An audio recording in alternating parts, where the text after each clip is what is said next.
Welcome to the 2015 edition of the Donaldson Cross Country Championship, kicking off in Harrismith in the Free State with the RFS Endurance, the first of 6 Southern African events.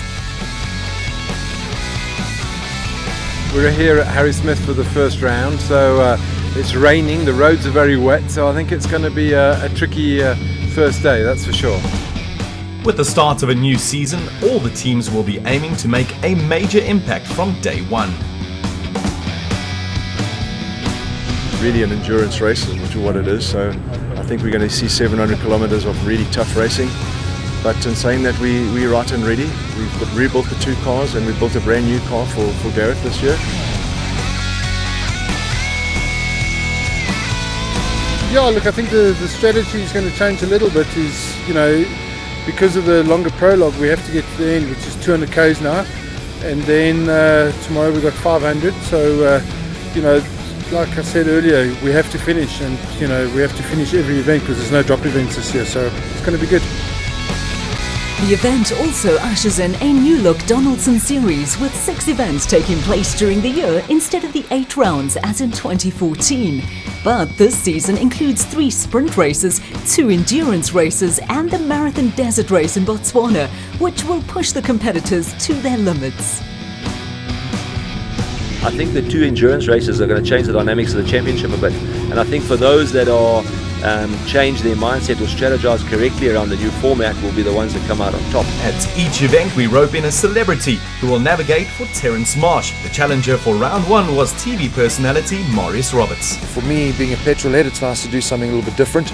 So that experience last year left me wanting more. So hopefully this year we can finish. And we also have the Dakar Challenge taking place. A new season of the Dakar Challenge, and South Africa being the very first event part of the Dakar Challenge. We wanted to move venue, to change it, to meet some new people, to see as well a new environment, part of the Donaldson Championship. After the production vehicle contestants drew their respective numbers, qualifying for the first endurance race of the season began with the 4x4 Mega World team of Jason Venter and Vince van Alleman. And not quite the start they were looking for, but they were quickly back on track.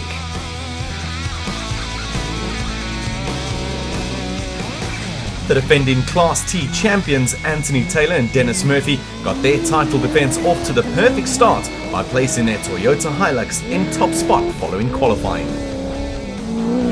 Fresh from taking part in the Dakar Rally, Leroy Poulter and Rob Howie showed off their Toyota's fast pace by finishing 3 minutes and 39 seconds behind their teammates.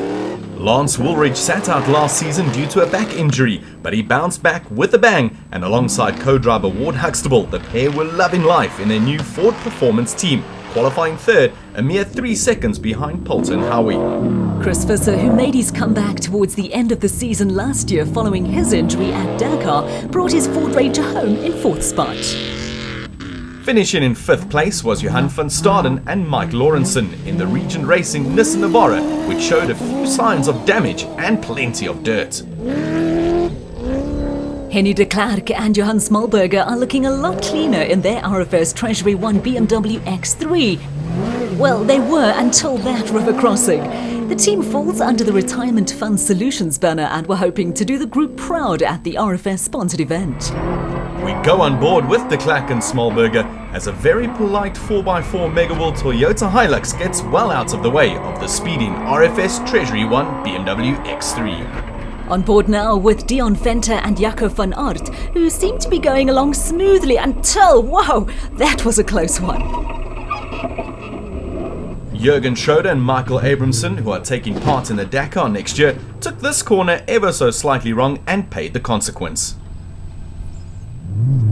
Well, luckily for them, as is customary at the Donaldson Cross Country Championship, there's always someone who's willing to give a hand. Following their act of goodwill, Jacques and Lizelle van Tonde got back on the road in their Unifreight Ford Ranger.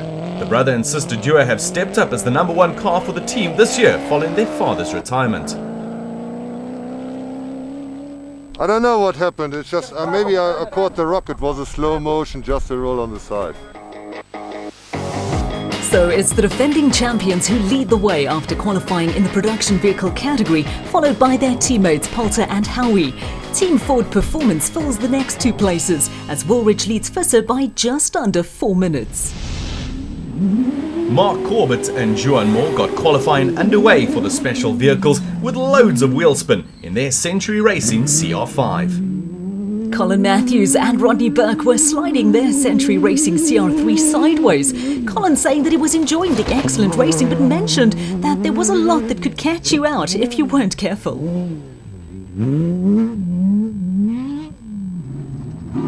Even though they got lost on a few occasions, Evan Hutchinson and Darnie Stassen were looking at getting back to winning ways following a disappointing 2014. Kutsia and Sandra Labuskachny made the step up from Class P to Class A, and their Chem Systems Porter was handling like a dream.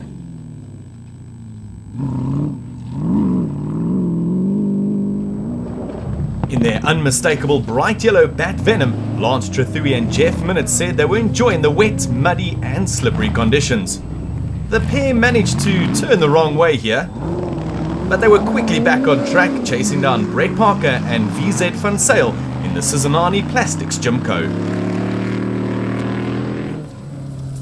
A hardly recognisable James Watson and John Thompson applauded an excellent route, although there was lots of water and mud, as we can see.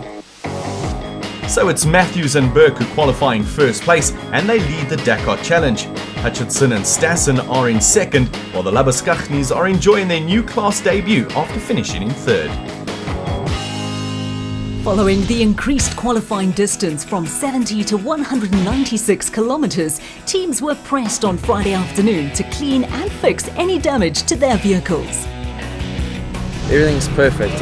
Ford Performance Ranger built very tough, especially in the workshop with the few mods that we do. But yeah, no problems. The guys are just giving it a check over. Lots of mud to clean off. But yeah, the car's perfect. Even though they might have made a slow start, Evan Hutchinson was happy with their qualifying result. It was a tough prologue and didn't expect the result we did. It took us a while to get our rhythm, a little bit rusty from the off-season, and it was very wet and slippery, so some trying conditions, but yeah, I'm very happy with the result that we got. I decided late yesterday to enter, and I thought, it's a good opportunity to go to Dakar again. It's always expensive, but it's a big challenge.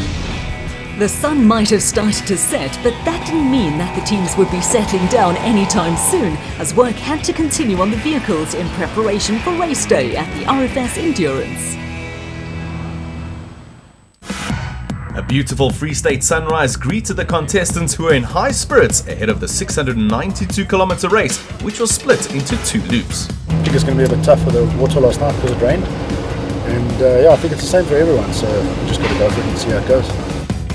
Anthony Taylor and Dennis Murphy line up their Castrol Toyota at the start line as the first team to open the road for the rest of the field.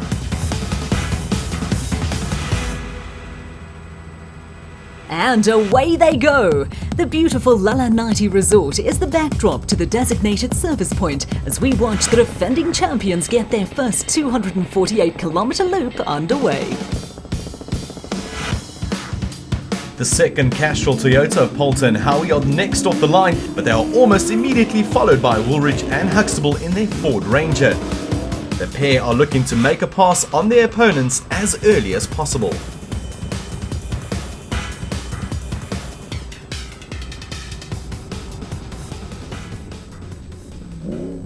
Chris Visser and Jaapie Badenhorst had an eventful opening loop after they lost power to their electronic throttle switch. The team could continue, but they were beginning to lose time to the opposition. We go on board with Colin Matthews and Rodney Burke. They move over for the flying Hutchinson and Stassen and get a face full of dirt to say thanks.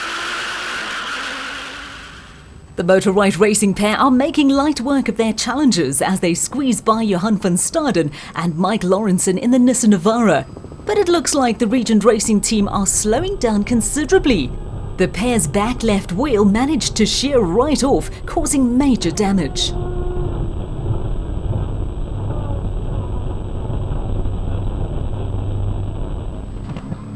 Gary Berthold and Siegfried Rousseau, driving a 2016 Ford Ranger for the Atlas Copco team this season, got stuck in the mud on 4 separate occasions, ending their race hopes. The race is running much smoother for the BMW X3 of de Klerk and Smallberger. But they are about to get a rude awakening as the Van Tonder siblings in their Unifreight Ford Ranger are closing the gap as we speak.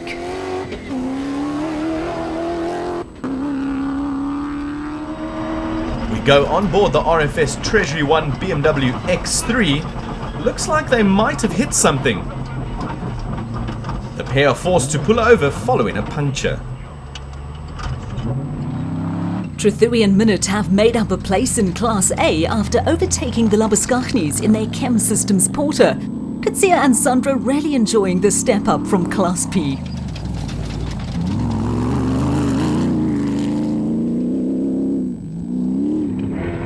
Lance Trethewey is loving the drying conditions and he quickly caught and passed the Van Tonders.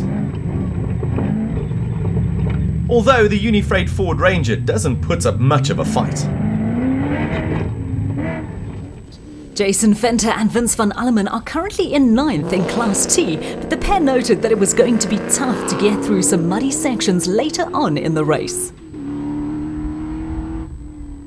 This time round we can actually see James Watson and John Thompson in their BAT special vehicle. First in Class S, it's Dion Venter and Jaco van Aert. They may look and sound similar to Class T, but in fact they have smaller engines and solid rear axles versus the independent rear suspension of the Class T vehicles. Jimmy Zahas is battling along bravely after revealing that he is suffering from a touch of food poisoning. It's a great start so far for Freddie and Sune Krill on only their second event together. They are currently second in Class S in their Ford Ranger. Andre Fourie and Hendrik Pinner are closely followed by Brett Parker and VZ Van Sale, who quickly execute the overtake. We go on board the Century Racing CR5 of Mark Corbett and Johan Moore as they put their foot down and blitz past the Krills, almost taking a hay bale with them in the process. Heini Strumpfer and Henry Hugu are locked in a battle with Eduardo and Ricardo Argazi, but unfortunately the special vehicle was forced to retire not much later with an alternator issue. Gareth Woolridge is currently in a solid 10th place in his first outing in the production vehicle category. The region racing pair of Schroeder and Abramson are still going strong in 11th place in Class T. Dropping down one place in Class S, it's Marius and Jolanda Fourie in their Toyota Hilux. Here we have the newcomers Lawrence and Corrine Boysons in their Bat Venom, carefully crossing the railway tracks. Unfortunately, their race would come to an end due to a broken rear shock. Moving up from Class P to S before moving on to Class T later this season in preparation for the Dakar, it's Sean Reitz and Gerard Schutter in their Nissan Navara flying over the bumps. Last year's runners-up, Johannes van der Hoorn, making slow but steady progress after experiencing power steering problems in the qualifying race. Andrew Macanetti and Ntoate Bereng in the Transnet Zarco take a cautious approach at the railway crossing before getting back up to speed and on their way. A stranded Etienne Ninobe and Gabriel de Wet are forced to become spectators of the race after breaking their rear suspension. Taking a look at the standings at the 70-kilometre mark, Taylor and Murphy still lead the way ahead of teammates Poulter and Howie, while the two Ford performance vehicles are trying to close the gap ahead. Over in the special vehicle category, Hutchinson and Stassen are in first place, followed by Matthews and Burke, while Trethewey and Minute round off the top three. And it looks as though Leroy Poulter and Rob Howie have moved their Castrol Toyota Hilux into first place, but they are closely followed by the defending champions, who seem to have some body damage to the back left of their vehicle.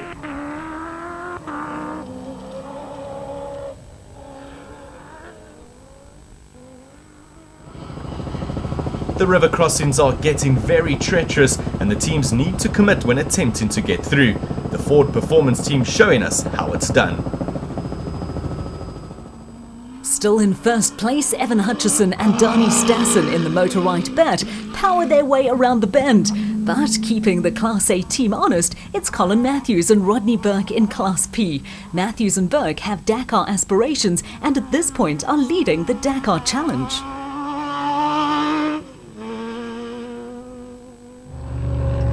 Lance Trethui is proving that the route is getting better as the day progresses, as he moved up into second in class.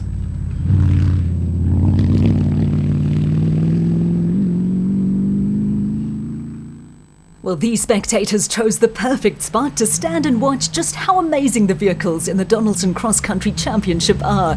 James Watson and John Thompson, making up some places, demonstrate their racing skills in the wet and slippery race conditions.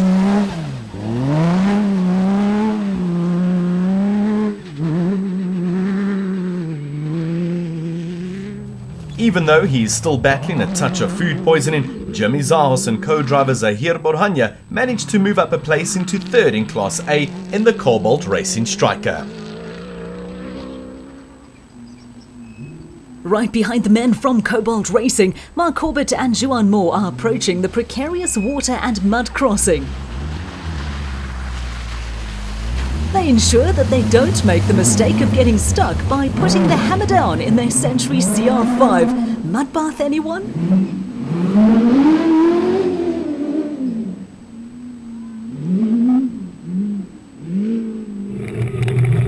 We are now on board with Jason Fenter and Vince van Alleman, who are also competing in the Dakar Challenge. The heavy rain over the past few days has created really tough conditions, and it's almost impossible to see anything from inside the vehicle after hitting a puddle of muddy water.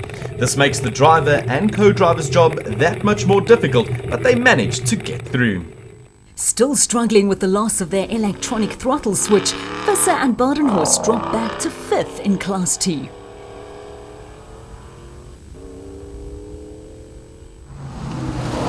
Greg Parker and VZ Van Zyl are lying 5th in Class A, but the men from Sizanani Plastics would later get stuck in the mud, ending their hopes of a podium finish.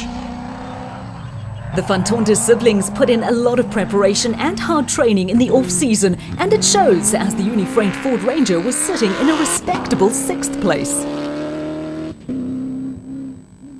Following the late decision to race in the Dakar Challenge, de Klerk and Smallberger are looking good in their BMW X3.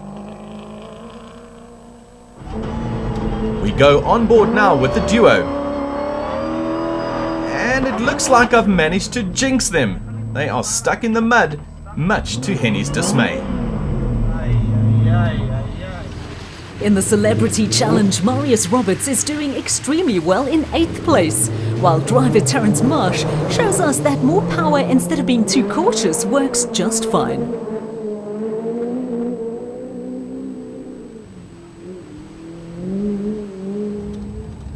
The course is getting muddier by the minute, but the Labuskachnis have no problem powering their way through it in their Chem Systems Porter. Johan van Staden and Mike Lawrenson have lost a position and are currently lying in 9th place in Class T. Marius and Yolinda Fourie, currently 1st in Class S, are using the more cautious approach to this muddy section in their PHB Toyota Hilux. But it seems to work perfectly as the pair muscle their way through. While trying to chase down the Fouries, Sean Rates and Gerard Skitter decide to use the road less travelled, which also works like a dream.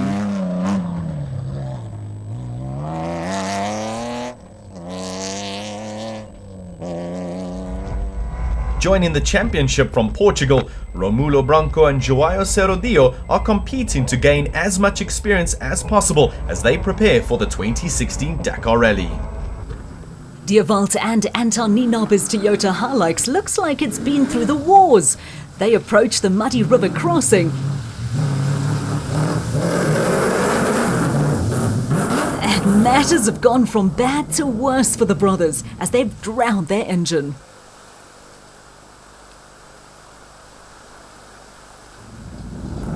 The last time we saw Macanete and Bahrain, they were being cautious, but it doesn't look like they've taken it very easy right now. They eventually slow down and approach the hazardous crossing. But Makanete ensures he doesn't make the same mistake as the stranded Toyota Hilux. And as I say that, they get their Hilux started and manage to get back on their way.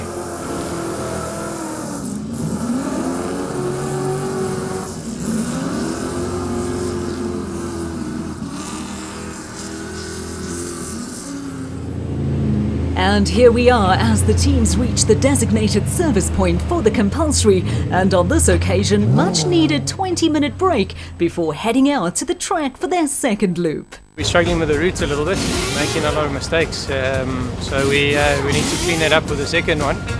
So we got into the lead now, but it's quite close, with Anthea now. Reaching the DSP in third place, it was the Ford Performance team of Woolwich and Huxtable. The mud and the water is playing a bit of havoc with the engine. Every time we go through a mud splash, it develops a bit of a misfire. We burn it off a bit, but yeah, it's going well. Unfortunately for Terence Marsh, his celebrity co-driver had to leave the race early. I've got a flight to Abu Dhabi at 8:30 and it's just taken us nearly 4 hours because the route is so technical and slow and tricky at this average speed of like 50 k's.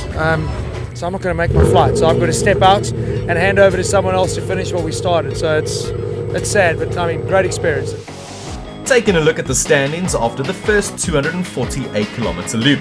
Castrol Toyota's Poulter and Howie lead the way ahead of their teammates, while Woolwich and Huxtable complete the top three. Over on the special vehicle standings, it's Hutchison and Stassen that still hold top spot, closely followed by Trethewey and Minute. Matthews and Burke are third, but they lead the way in the Dakar Challenge. Another grueling 248-kilometer loop lies ahead, and a number of competitors have already been forced to retire. That definitely isn't the case for Poulter and Howie, as their Toyota Hilux looks stronger than ever. The Ford Performance team of Woolwich and Huxtable have just moved up into second place in Class T and are now chasing down the leaders. Evan Hutchinson and Darnie Stassen in the Motorride Bat approach a very wet and muddy section, making sure that they don't make a silly mistake because it could cost them dearly. Their back Viper seems to be heading in the wrong direction in the mud, but it quickly finds its way once more.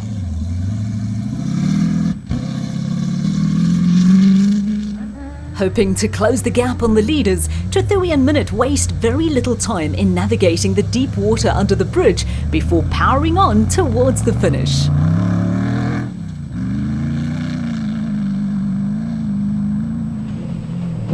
They might have dropped back into third place in Class T, but that didn't slow the speed of Taylor and Murphy.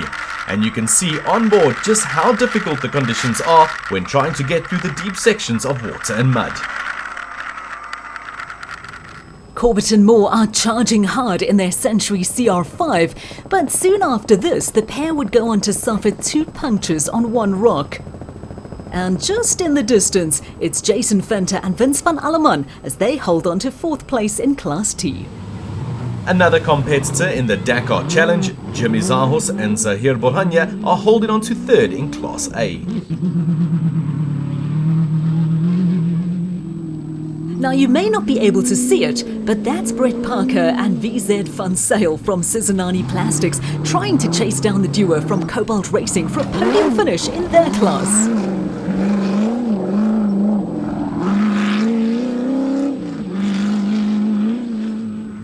Chris Visser and Yapi Bardenos are still in 5th place in Class T in their screaming Ford Ranger.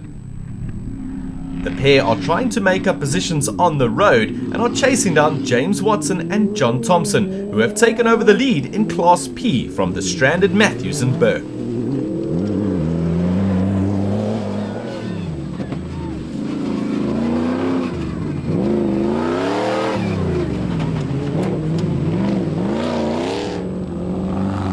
This looks like a case of, I'll take the high road and you'll take the low road. The Funtonders managed to run out of windscreen washer fluid towards the end of the race, making their vision extremely difficult.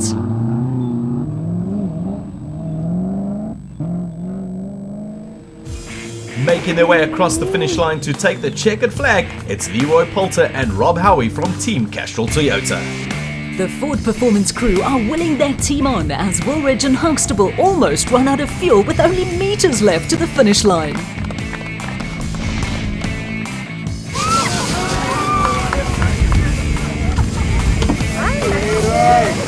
We were waiting for this a long time, and today it came together. You know, Rob did a good job on the nights, and the car ran faultlessly. So I'm going to be happy with the team, and obviously this is good for the championship. So it was Leroy Poulter and Rob Howie who celebrated their maiden victory in the Donaldson Cross Country Championship. Lance Woolridge made a brilliant comeback, finishing second in the Ford Ranger, while the defending champions rounded off the final spot on the podium. Coming home in first place to take the checkered flag, it was Evan Hutchison and Dani Stassen from Motor Right Racing.